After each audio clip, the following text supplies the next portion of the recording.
SIR పేరుతో BJP కుట్రలు చేస్తోందని తెలంగాణ డిప్యూటీ సీఎం భట్టి విక్రమార్క ఆరోపించారు. ఇది పౌరసత్వానికి సంబంధించిన అంశమని భట్టి హెచ్చరించారు. మంచిర్యాలలో కాంగ్రెస్ బిఎల్ఏ అవగాహన సదస్సులో పాల్గొని కేంద్ర ప్రభుత్వంపై విమర్శలు గుప్పించారు.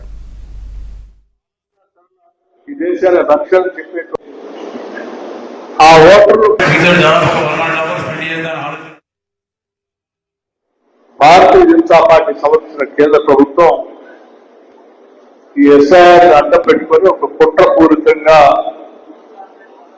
అసలైన ఓటర్లని లేకపోతే వారికి సంబంధం లేని ఇతర రాజకీయ పార్టీలకు సంబంధించిన ఓటర్లని పెద్ద ఎత్తున తొలగించే కార్యక్రమం చేసి తద్వారా ఆ పార్టీ ఆ రాష్ట్రాల్లో అధికారంలో రావడం కోసం చేసిన కుట్రలో ప్రయత్నాలన్నీ ఫలించిన తర్వాత ఇప్పుడు తెలంగాణలో కూడా మొదలుపెట్టారు.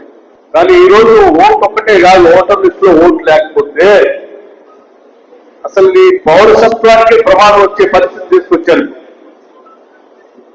పౌరసత్వం లేనటువంటి వాళ్ళు ఎవరు ఓటర్ లిస్ట్ లో ఉండరు కాబట్టి వాళ్ళకి ఎవరు పౌరసత్వం లేదు బయట పంపించాలా, క్యాంపుల్లో పెట్టాలనే ఆలోచన కూడా చేసే ప్రమాదం.